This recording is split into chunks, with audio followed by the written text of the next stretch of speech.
Russian beaches are full of people, perhaps too full. Russian Supreme Court judge busted American citizenship. National credit card debt is hitting all time high. The relationship between Russia and China hits the new low. The purge in the Russian armed forces continues. Russia's little big boss sends Russians to factories. Mandatory. Russia's oil refineries keep burning, but it isn't tragedy, says the minister.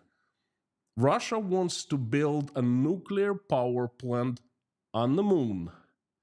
And the biggest news of the week is Russia starts importing North Korean beer. Finita la commedia. Howdy, howdy, friends. My name is Konstantin. Welcome to Inside Russia, where usual Russia is explained by the unusual Russian me. Welcome to Fridays. I give you crazy news update straight out of the mad circus that Russia has become. But first things first, there's no such absurdity that could not be realized in Russia these days. Please remember that. And the news, I call them crazy news from Russia. The news of and from Russia that matter and that you will not find in any mainstream Western media. Well, let's jump straight to the news. And let me start with the good news. In southern Russia, it's usually warm in September, and that's where Russians usually vacation. And it's currently is very nice weather, and people are still vacationing. Let's take a look at the beach at Anapa. Пляж Аквамарин, Витязева, 1 сентября, День знаний. Что-то я не заметил, чтобы школьники куда-то уехали, столько людей, как и летом, чуть ли даже не больше. Ну, сами посмотрите, какой сегодня здесь аншлаг. Время обед. Многие уже The успели. operator who is filming is commenting how wonderful that day is, September 1st, and how much of the free space for the beachgoers there is. Что все And it is filmed in off season нормально рано, часиков because 7 утра. this is Самое лучшее. September 1st and the season ends Полуденный зной, когда in August and the kids go to school. вот как здесь, видите, уже немножко посвободнее, да. Ну, And he's filming at the lunchtime там в самого пляжа where a lot of people have already gone. вот это да.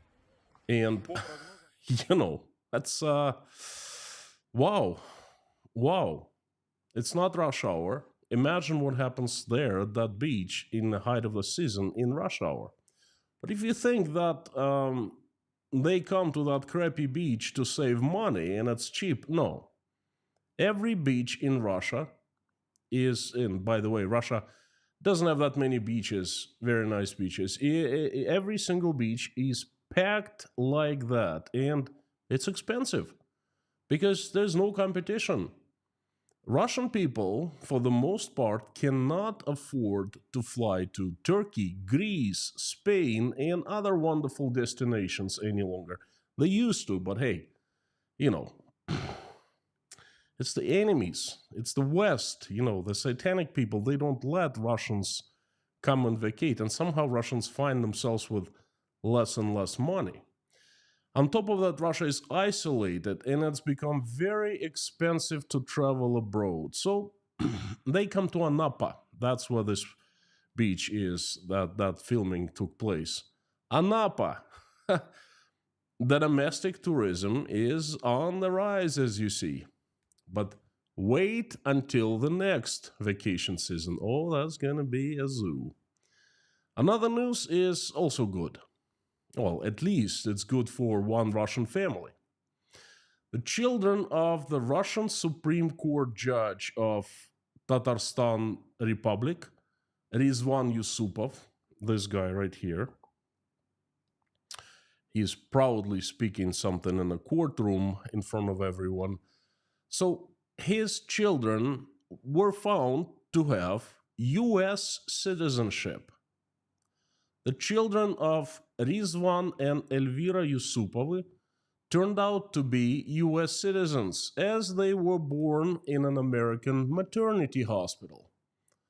In the USA, all proper American birth certificates were issued. Born in the USA, born in the USA, born in the USA, born in the USA now. However, the family hid that fact, saying that allegedly both the son and the daughter were born during a home birth in Kazan, the capital of Tatarstan. But wait, that's not it. Judge has the eldest daughter and she currently lives in the Netherlands.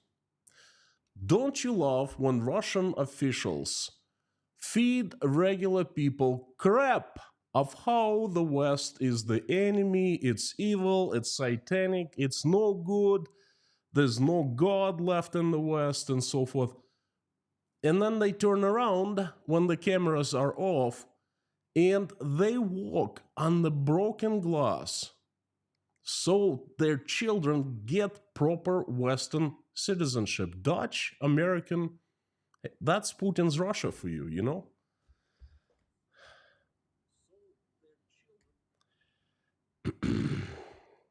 Dutch? Amazing. A criminal case has allegedly been opened against Elvira Yusupova, and that's the mother, and her 19-year-old son, who lives in Tatarstan.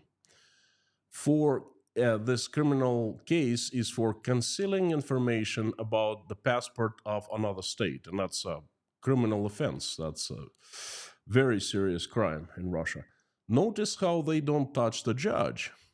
Hey, the good news is after the mother finishes her sentence, let's say 15 years behind the bars, her children, old enough, born US citizens, will be old enough to bring her to the USA by the Family Unification Program, where she will be living with a judge in Miami happily ever after. That's a story for you. Another news is confusing.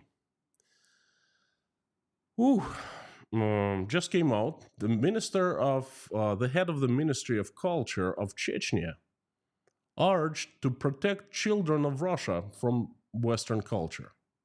According to the minister, Russia has its own culture, which it has always been famous for and which is not identical to the culture of Europe. I'm totally confused. Russia certainly does have own culture, which is quite old. But what does it have to do with Chechnya? I'll remind you, Russian Empire conquered Chechnya by sword and by fire and made its territory in 1860 after winning the Caucasus War. Then the USSR came not too long after, and for 70 years, Chechnya was simply a part of the USSR, and then the USSR fell apart, and Chechnya declared independence almost immediately from Russia. And in the 90s, Chechnya fought two wars with Russia. The Second Chechnyan War ended in 2009 officially. And as far as I remember, the Chechens have always been proud of their own culture. And now, bada bang, bada boom, Russia has own culture which has always been famous for. Very odd. Okay. Um, it's the very same culture that Russian officials are very proud of on cameras, in public. But their children are born in Florida, in Miami usually, and get the US citizenship. Russia has its own culture, which has always been famous for.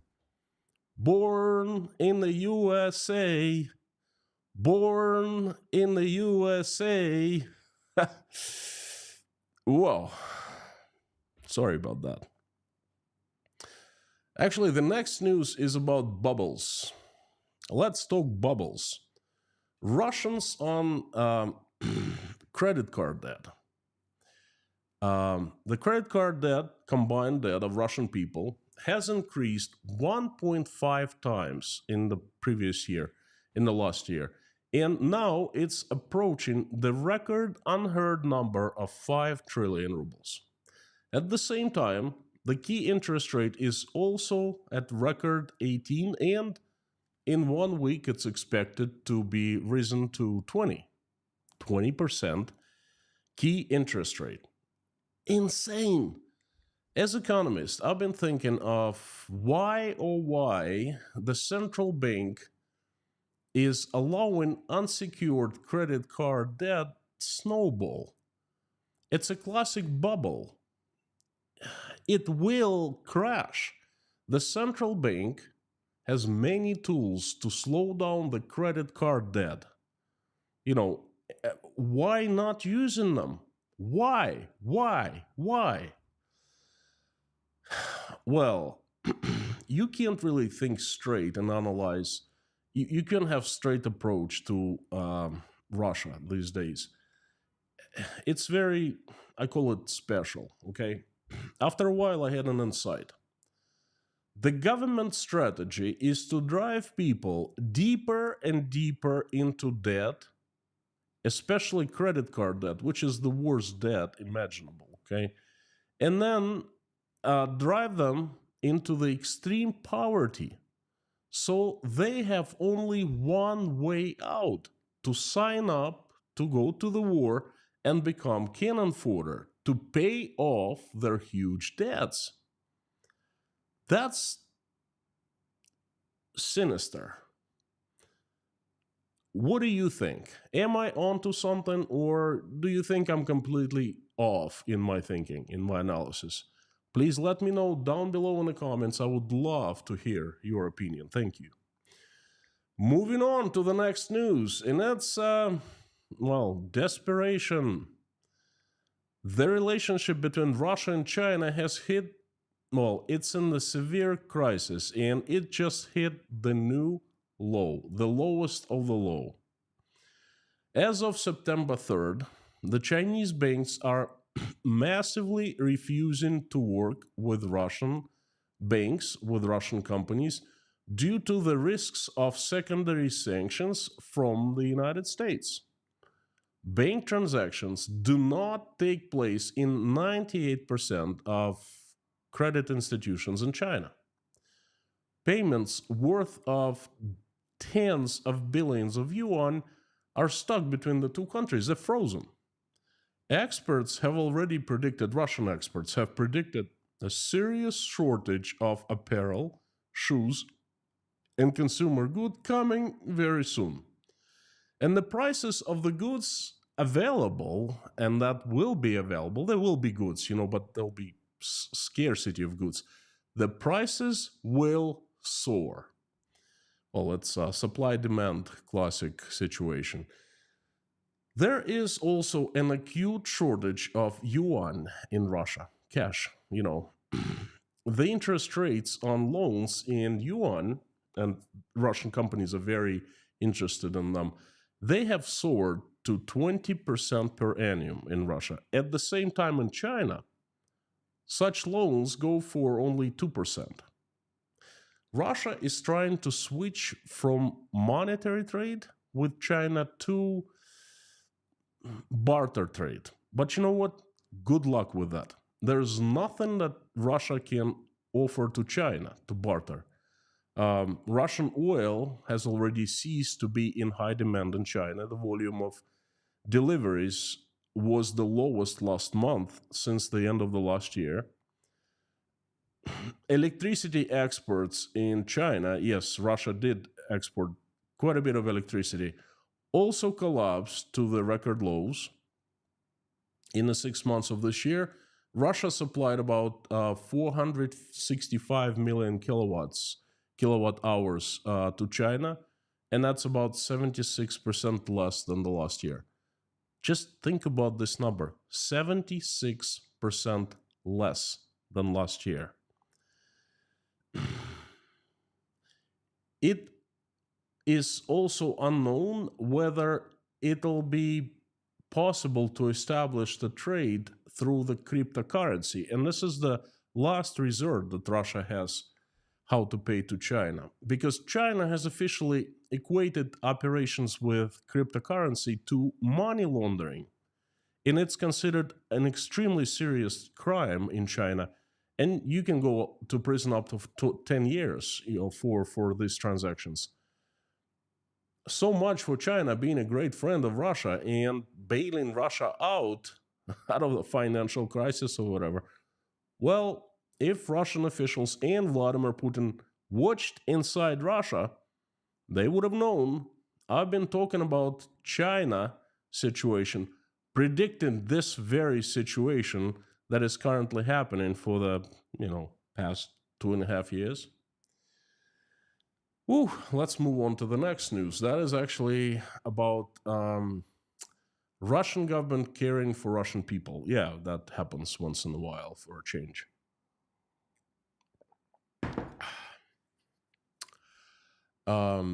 Particularly those Russian people who have fled Russia after the start of the war. Particularly us at Tashkent Breakfast Club. Particularly me. You, Constantine, me, Constantine. My motherland loves me. You, Constantine, your motherland loves you. The Russian parliament warned those citizens, me, who left Russia about the impending changes. Impending danger. I need to take a sip of this wonderful English tea. As usual, it's English breakfast. Now, listen to this. This is funny. Russian Senator Mikhail Sheremet, the senator from Crimea, this guy right here,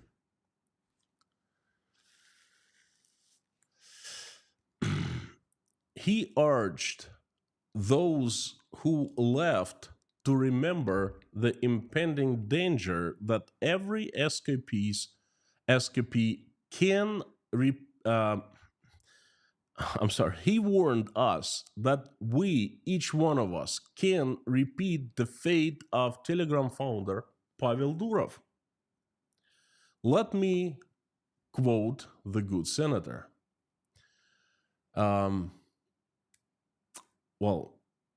Before I do that, the good senator told us that we can become a bargaining chip in the hands of the collective West, the evil Satanists. Just like that. A bargaining chip. I quote the good senator. I urge all public and famous people who have left their homeland, Russia, to wake up and stop being fools, to remember the impending danger. It is an illusion that abroad they will be able to become the citizens of the world. For the West, they will be forever Russians and a bargaining chip in solving global problems, far from democracy. I end quote. Of course, it's perfectly safe for us in Russia. The mobilization, the front lines in Kursk, the KGB, the front lines in Ukraine. Of course, in Russia, you can, freely criticize the government now. In Russia, there's complete freedom of speech. In Russia, we can safely voice our political position. We can legally protest, etc. Yeah, all these wonderful things exist in Russia. Thank you for reminding us, the good senator. You know what? I'll take liberty to give the collective answer to the good senator, Sheremet, speaking on behalf of all of us who have escaped Russia. The good senator, thank you, but no, thank you. We'd rather be at risk of becoming the bargaining chip in the hands of the collective West, those evil Satanists, than to come back to your Russia. And you, before telling us to come back, investigate the families of your judges and siloviki. Perhaps, they are hiding something from you. Perhaps they are hiding American citizenships. You know, a few of them, or perhaps quite a few of them. Take care of them first before telling us to come back. Born in the USA, born in the USA. Thank you, but no thank you. Friends, before moving to the next news, I would like to take this opportunity to thank you once again who are supporting me. Well, you all are by watching this video, by liking this video, by commenting, by sending money through PayPal, which I finally got up, by buying me coffees, by becoming patrons. There's no news from Google. I'm still demonetized. This situation is absolutely same, and I'm hanging up in the air. I have no clue what's going on. I don't know when this situation will resolve, if it resolves. So thank you. Thank you. Your support means so much to me. I really appreciate it. Thank you, thank you, thank you. And the next news, well, it's actually quite serious, and it's about the Purge in the Russian armed forces. The general of the army, and that's the highest rank in Russian armed forces, former deputy minister of defense, one of the top military men in Russia, really, the decorated hero of Russia, Pavel Popov, was arrested a few days ago. And this is the guy arresting him. And he is in the cage, charging him, showing in front of a, he's standing or sitting in front of a judge.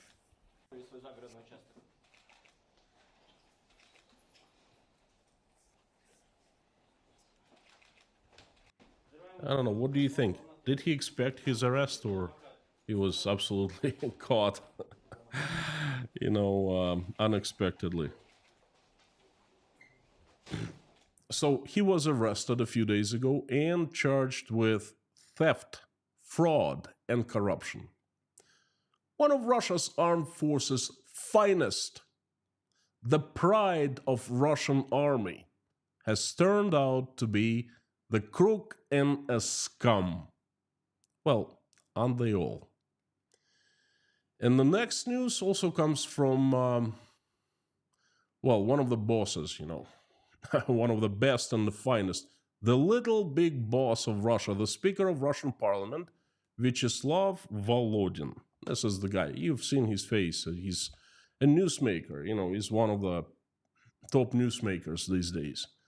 He urged young Russians to go to work to the factories, no more, no less. Volodin called young Russians to increase the prestige of working professions. To do this, he said, legislative decisions must be required. Aha, that's how they're going to increase the prestige of working professions. They will simply create new laws obliging people to go and work at the factories. Well, at least Volodin isn't hiding anything. He isn't lying. He tells the truth this time. We will make new laws, and the new laws will force you to work in the factories. Mandatory. I quote the good speaker. We need to do everything to create the prestige of working professions. Everything must be done to motivate the students to go to a working profession. And those who want to get to university level knowledge, they let them prepare, but then work in their specialty, yeah, in their profession, I unquote. In July, Vladimir Putin demanded that the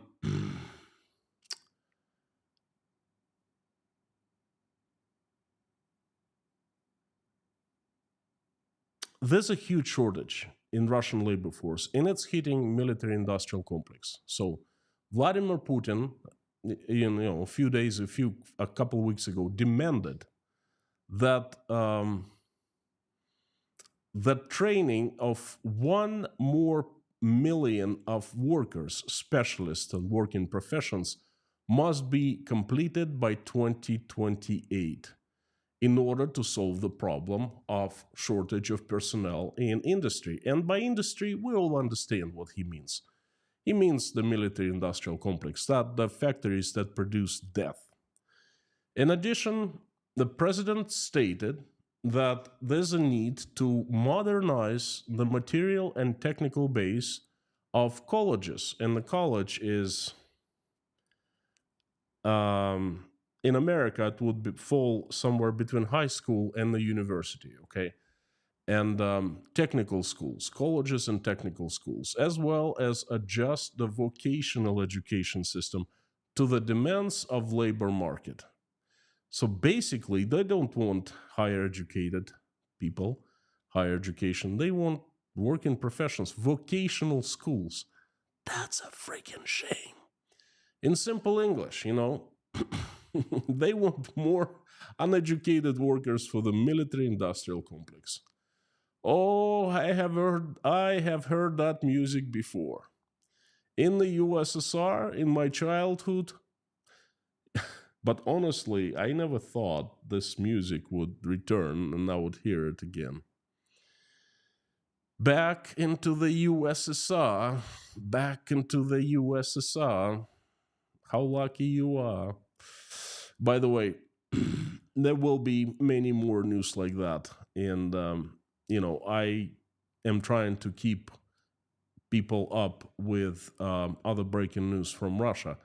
And I make them available. I carefully select 9 news and I make them available to patrons of Inside Russia daily. 9 news. I carefully select them. I find news that matter, that are important, add my commentaries, analysis, and upload them for patrons. So if you want to stay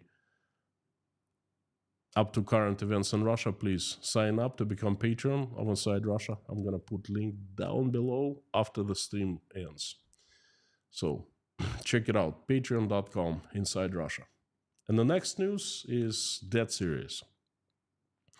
Starting from September 1st, well, it just started a couple days ago, ideological education of children to the right values will begin in all schools in Russia. It's just begun and it's in the process of first days. According to the new federal educational program, school children starting September 1st, from the 1st to 11th grade, so basically that covers the entire school, will be shown speeches by Vladimir Putin and his press secretary Dmitry Peskov. They will be telling that Russian citizens should be like to the children.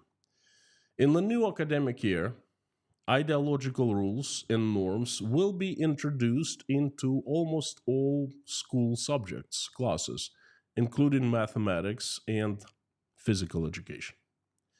Thus, when studying, school children will form a sense of pride for their homeland, the Russian people, and the history of Russia. The new classes will be introduced, such as basics of security and protection of the homeland, where children will be taught to march, handle weapons, conduct combined arms, and control drones. Yeah. At the same time, the social studies classes will be reduced, as unnecessary. Who needs them, That's just social studies. They will be reduced in favor of history lessons, and I'm pretty sure there'll be right history taught. There will be also family studies lessons in schools introduced, where students will learn of marriage, of having many children, importance of having many children, of chastity, as well as talks of the advantages of a large family over small family and importance of state support measures. In other words, how state supports families. Friends, I don't really know what to tell you. I this irony cannot be added here. It's nothing to joke about. Okay, no comments. It's a tragedy. I've gone through this before. It's called indoctrination, and I can't believe that it's happening in my country again. But is it my country? I feel so far from that place. I feel like I'm drifting away from people, and I when I think of sending Michael to the second grade to study these things, I don't know. It's tragedy. The next news comes from all over Russia, really. The science sites like this, quite common these days. Let me show you. For example, site like this. Or like this. I silenced this video because there's a lot of swear words, and people are filming and watching as a drone is flying towards an oil refinery, and boom, it hits, and there's a cloud, and everyone starts freaking out. And these accidents, these things, the bombings of oil refineries and oil storages, they happen all over Russia. In Omsk, Russia's largest oil refinery was bombed last. It exploded. They're not telling us what happened, but they say in the official version, it's just exploded. It's like they explode all the time. What's the big deal? Let's move on. It exploded. That's Russia's largest oil refinery, responsible for 10% of gasoline and diesel output, by the way. So in Omsk, far east, near Rostov in the south of Russia, in Kirovsk in the north of Russia, and even right in the middle of Moscow, there was an attack on Moscow oil refinery, which is located 20 kilometers from the Kremlin. So, used to be quite a news every time, but now they happen all the time. So, gasoline and diesel fuel refining isn't looking too good right now in Russia, according to some information. And I remind you, it's a secret now. All information concerning oil refining, the amounts and so forth, has been classified. It's a state well-kept secret. People, if they, let the information out, they leak, they go to prison for a long time. So according to some information leaked, because leaks here and there, the production in the entire country is down 15% now. But turns out it's not such a tragedy, and it's not a problem, because I just heard what Russia's new Minister of Energy said, and he said otherwise. He said, you know what, I'd rather watch and listen to the good minister says. У нас есть возможность быстро перебрасывать из одного региона, с одного НПЗ на другой НПЗ, в регионы, в котором по каким-то причинам возникает дефицит. Ведь у нас же и плановый возникает дефицит в регионах, потому что нефтеперерабатывающие заводы надо вовремя ставить на модернизацию. Во время проведения ремонтов в этот период уменьшаются объемы.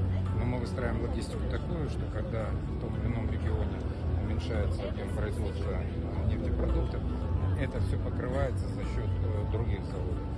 Поэтому никакой трагедии с точки зрения жителей, потребителей не произошло. Это есть проблема, конечно, для нас, потому что это надо все восстановить, это дополнительные ремонты, но потребитель этого ничего не ощущает. Это самое главное, что потребитель ничего не почувствует. The good minister is calm and confident. And of course, he is a close relative of Vladimir Putin. He is married to Putin's nephew. Oh, I'm sorry, not nephew, niece. Putin's niece, of course, is... that was a big story about that I covered. Not nephew, niece. I apologize, Mr. Putin. I apologize, the good minister. So, honest mistake. So anyway, the good minister is calm and confident. And he passes this confidence onto Russian people. And I really appreciate that. When I watched him, and I watched him a few times, he speaks so confidently.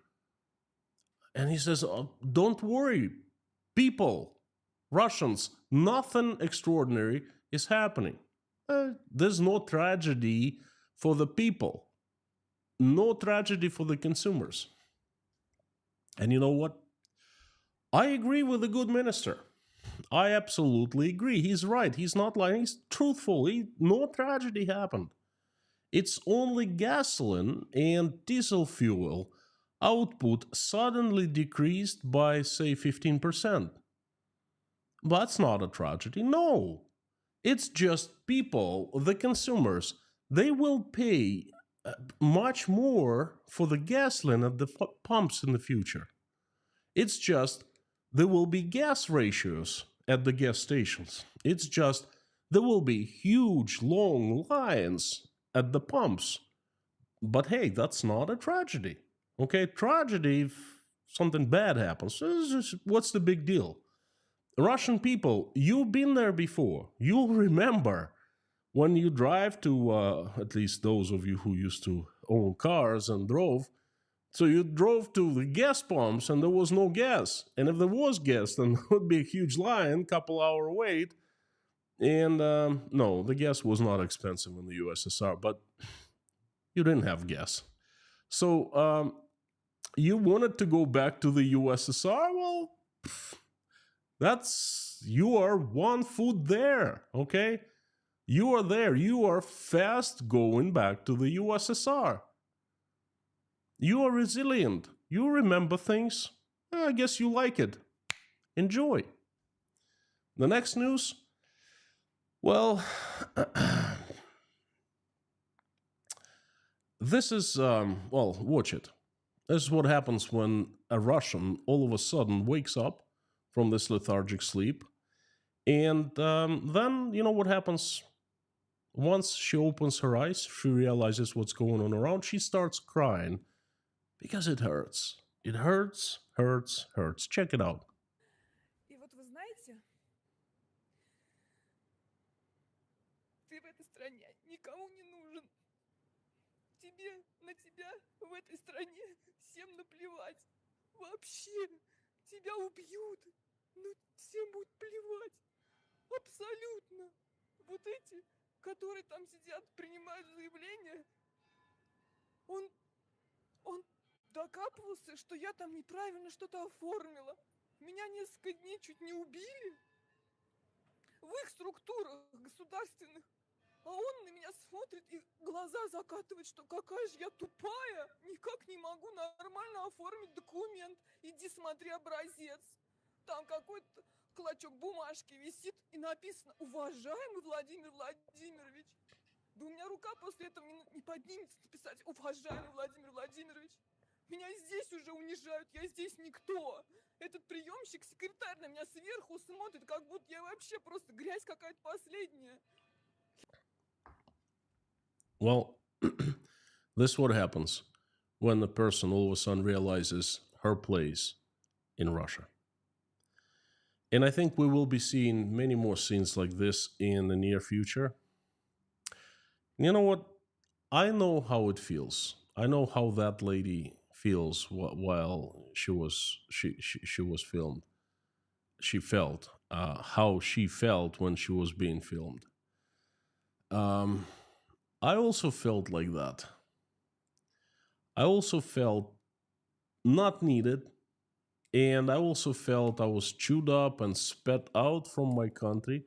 And I was walking in the desert in Tajikistan, between Tajikistan and Uzbekistan. I literally was walking with everything I could take with me from Russia. And I also had tears, going down my cheeks because that's how I felt, pretty much like her. Well, lady, welcome to the club. This is Russia for you.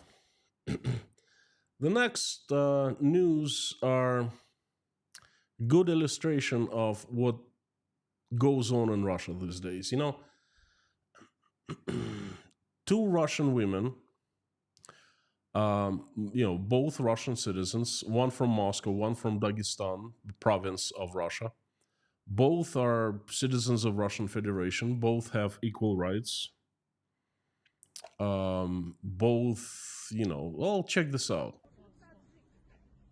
Мы не таджики.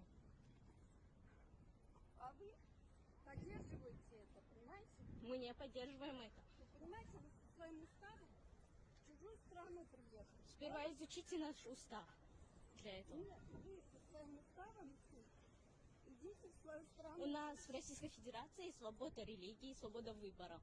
Вы не можете здесь вести себя, как вам нравится. Хорошо, я вас Потому что услышу. ваши мужчины Я вас начинают услышу. называть наших женщин. Понимаете? Да, хорошо, Вы я себя понимаю. неправильно ведут. Да, я все понимаю. Вы очень нагло себя ведете. Вы какого черта меня трогаете? Что вы делаете? Успокойтесь. Сейчас...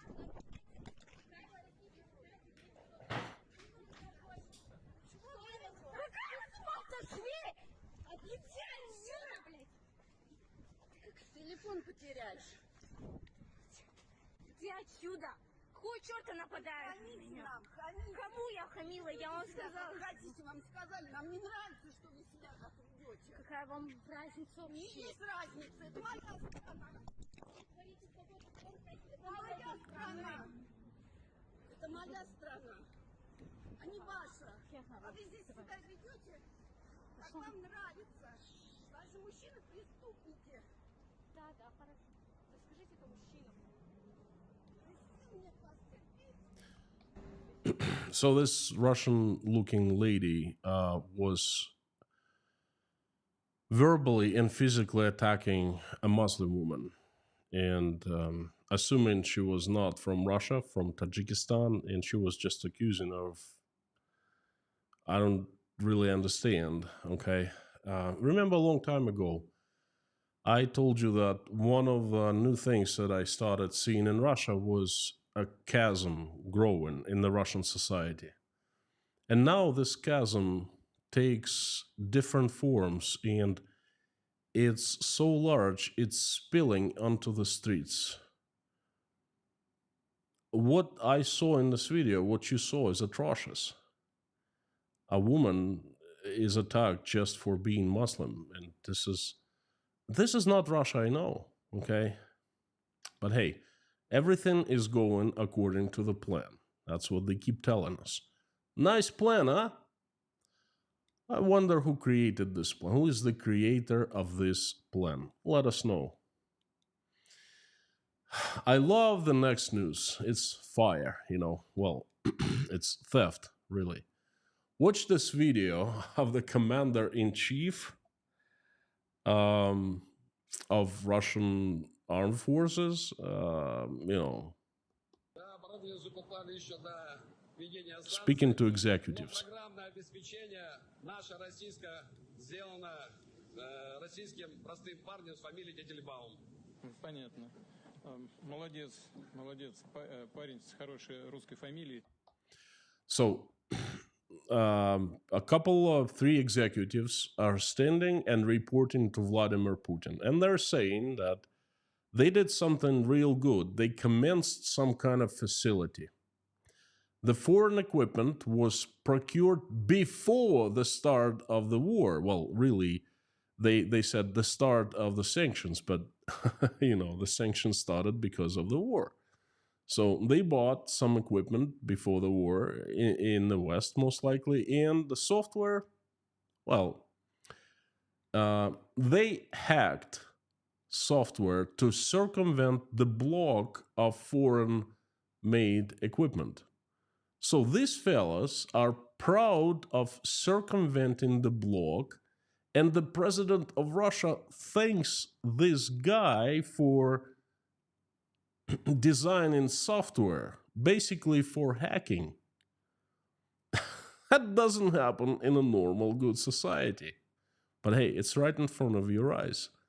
And I think these people and the executives and Putin, they don't understand what they're doing. To them, it's normal. To them, it's okay. To them, it's powerful, but it's not. It's theft. The defense rests its case.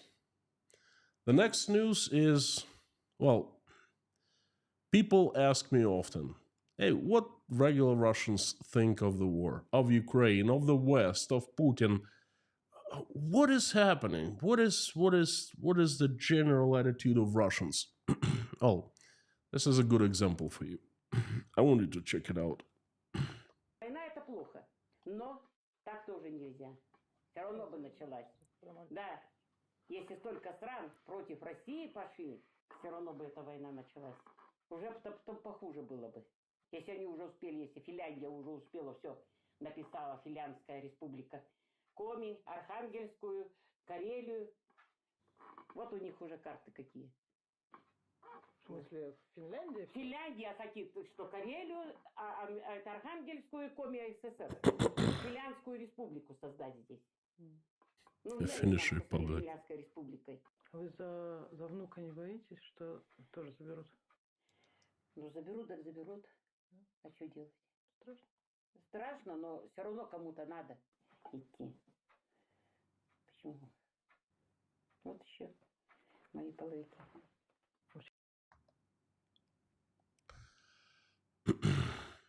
Wow. The perfect example of a Russian citizen. She is sure that everyone has one goal and one goal only, to destroy Russia. Finland. Always neutral Finland is her enemy. I'm not even asking, has she been to Finland? I have. I know quite a few people from Finland. To imagine, to come up with this idea that Finland wants to take a part of Russia and make it a Finnish republic, you gotta be insane. Well, it's Russia who 80 years ago stole Finnish land, Karelia. Thus, that lady knows that before 1939, Karelia was Finland. Does she know that? But she's convinced that is Russia, and it's always been Russia, and she's convinced that Finland is out to get Russia, and everyone is out to destroy Russia, okay? And this is what, well, not all Russians think like her, but I would say a good 100 million people do. So, this is the answer. This is what Russians think of the war, of Putin, of Ukraine, of Finland. I am ashamed. As a Russian citizen, I am absolutely, I'm sorry. And the next news, well, another thing that people ask me quite often is, what about the sanctions? How do you feel the international sanctions? Well, obviously, I still feel them, even being outside Russia. I feel them, but living inside Russia, I felt them very, up close and personal, so to speak. So would you like to see them up close and personal? No, I warn you, it's pretty scary. It's a bit disturbing. So check this out.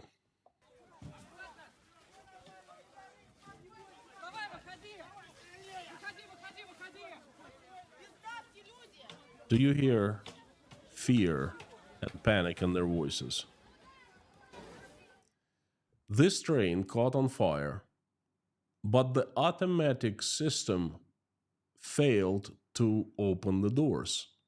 And all people, quite a few of them, were stuck inside, and those outside were trying to help those inside to get out. As far as I understand, the fire was not big. No one died. No one was even burned, injured. But it was close. Okay? In order for everything to work, you've got to maintain and replace parts once in a while according to maintenance schedule. Okay? And this exactly what happens when you don't maintain, when you don't fix, when you don't have spare parts, and machinery starts failing. Not just trains, planes, cars, turbines, gas-fired, coal-fired turbines, hydro turbines, everything you need to maintain in order to have everything in working conditions. And Russia is on the verge of big technical collapse, technological collapse. And this is how the sanctions look like, up close and personal. And the next news is it's not a joke, okay? It's serious. And it's probably among the top craziest news I've ever heard coming out of Russia. In July of this year, Russian parliament recommended the government to finance the Lunar nuclear power plant. I swear, I didn't make it up. Again, in July, Russian parliament recommended the government, Russian government, to finance the Lunar nuclear power plant. Well, obviously, Russia has excess money, swimming in money, and Russia has nothing else to do. Of course, to build a nuclear power plant on the moon is the priority. The Russian province isn't occupied. Russia isn't waging the war on its neighbor. Most Russians aren't dirt poor. No, everything is fine. Everything is well. And now what Russia needs is a lunar nuclear power plant. Well, now, a few days ago, in late August, a Russian scientist came out and called the idea of building a nuclear power plant on the moon an escapade. I quote, the doctor of technical science, professor, former head of the Nuclear and Radiation Safety Supervision Commission, Vladimir Kuznetsov. I quote, the construction of the nuclear power plant on the moon is an escapade for stealing the taxpayers' money. I unquote.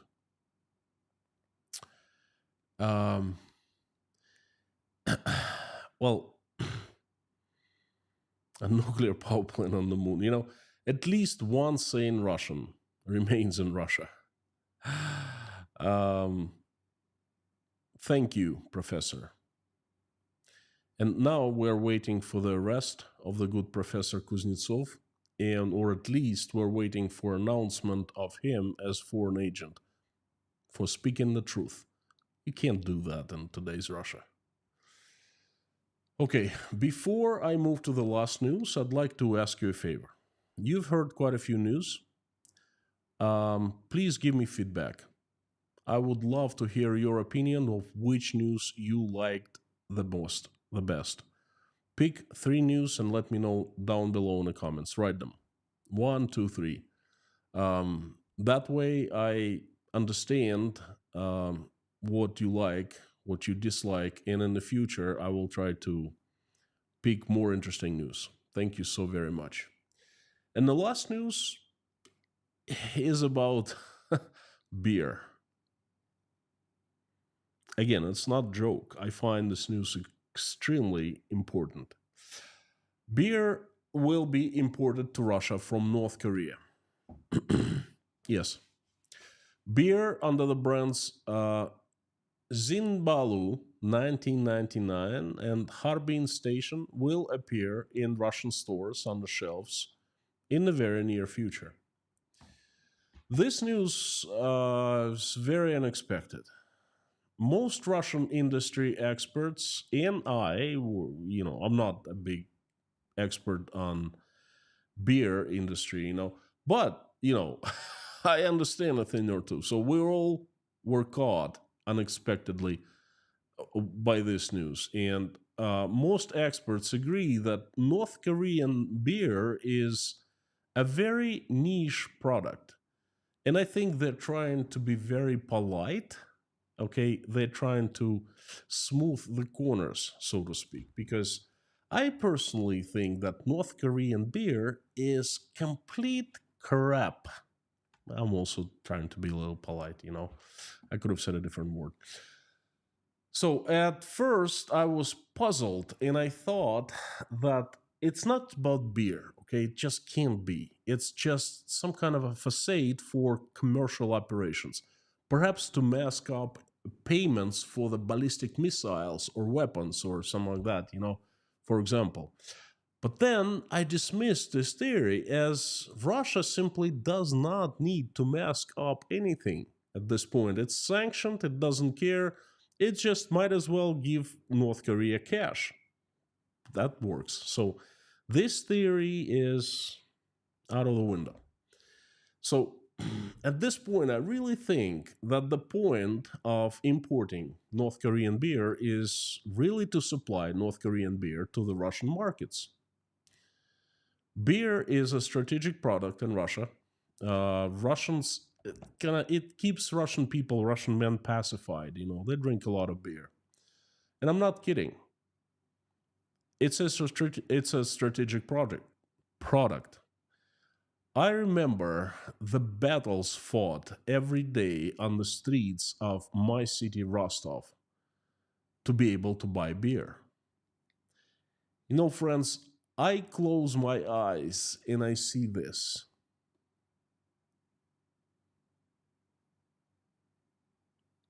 In my memory. And I see this.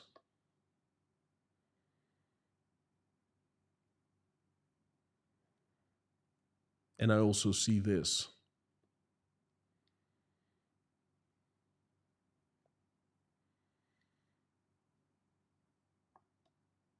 Of course, not these particular pictures, but very similar. The idea is the same. Huge lines, people fighting, pushing, elbowing each other, fights break every 5 minutes. Someone is trying to cut in front of the line, and I grew up watching that, witnessing that. Beer was extremely low quality and it was scarce.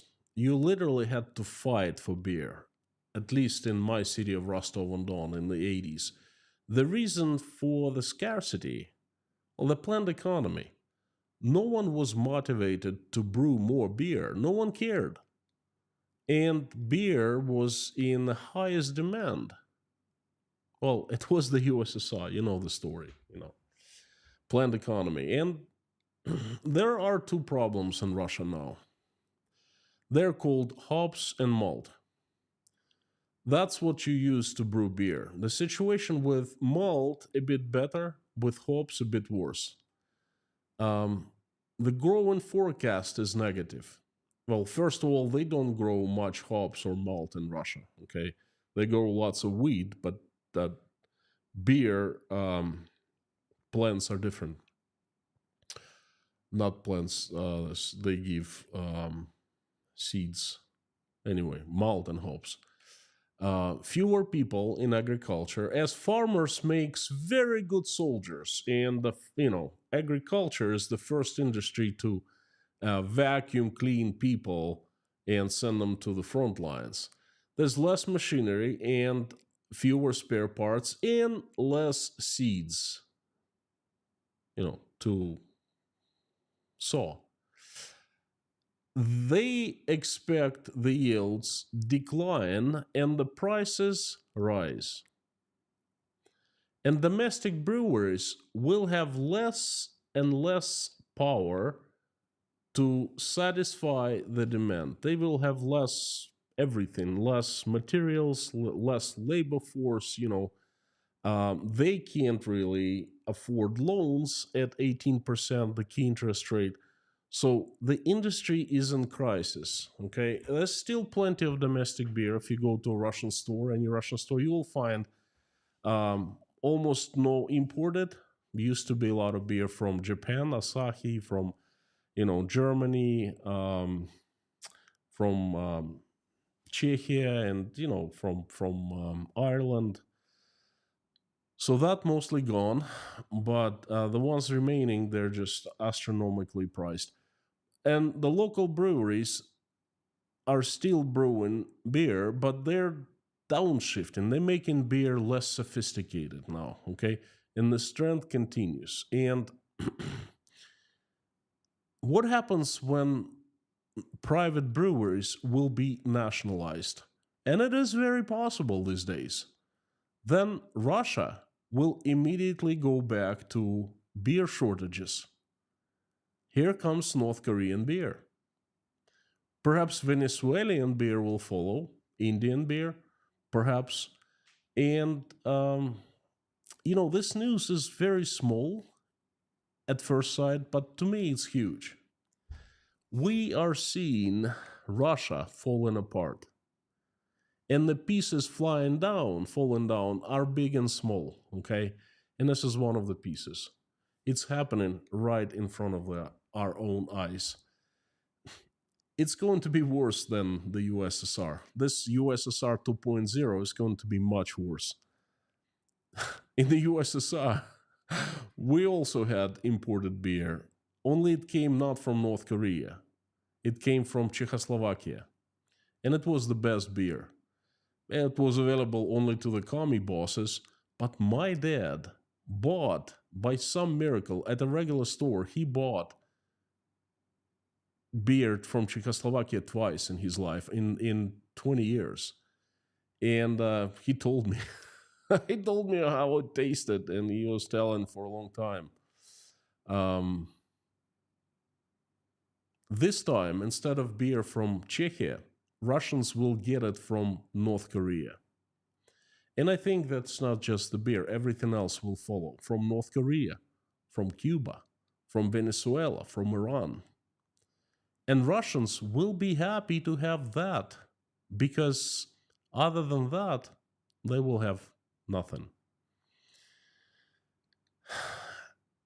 As I said, the country is falling apart, but it is very logical, expected, anticipated, because, hey, that's what you get when you go mad and start attacking your neighbors. And now I invite you to see how Google demonetized my channel inside Russia, and where I stand and my stand on the demonetization. Check it out right here. Thank you so much.